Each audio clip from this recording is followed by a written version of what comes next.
কখনো কখনো মন ভালো করার জন্য খুব বেশি কিছু লাগে না, লাগে শুধু এক বাটি গরম সুগন্ধি চিকেন স্টু। নরম চিকেন আর সবজির অসাধারণ স্বাদে আজ তৈরি হবে এমন এক রেসিপি যার গন্ধেই খিদে পেয়ে যাবে। চলুন শুরু করি। সবার প্রথমে গোটা গোলমরিচগুলোকে হালকা রোস্ট করে ওটা ব্লেন্ডারে একটুখানি ঘুরিয়ে নেব।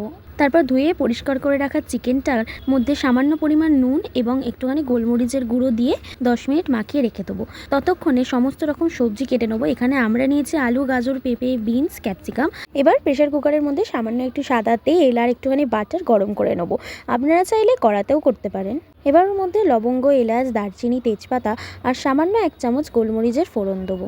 তারপরে কুচি করে রাখা পেঁয়াজ ভালো করে একটু সটে করে নেবো। এবার ম্যারিনেট করে রাখা চিকেনটা দিয়ে ভালো করে নাড়াচাড়া করে কয়েক মিনিট রান্না করুন। তারপর আদা, কাঁচা লঙ্কা, রসুন একটুখানি গ্রেট করে দিয়ে দিন। সবকিছু ভালো করে মিক্স করে এবার ওর মধ্যে দিয়ে দিন টুকরো করে রাখা আলু, গাজর আর পেঁপেটা দিয়ে সবকিছু ভালো করে একবার মিক্স করে নিন। টমেটোর টুকরো চাইলে আপনারা অ্যাড করতেও পারেন, নাও করতে পারেন। এবার স্বাদ মতো নুন, চিনি এবং একটুখানি গোলমরিচের গুঁড়ো দিয়ে আবারও সবকিছু ভালো করে একবার হালকা হাতে মিক্স করে নিন। এবার প্রয়োজন মতো জল দিয়ে ঢেকে মাঝারি আঁচ করে একটা হুইসেল দেওয়া পর্যন্ত অপেক্ষা করুন। তারপরে চেক করে নিন চিকেন আর সবজি ভালো করে সেদ্ধ হয়েছে কিনা। শেষে একটুখানি বাটার এবং ধনেপাতা ছড়িয়ে পরিবেশন করুন।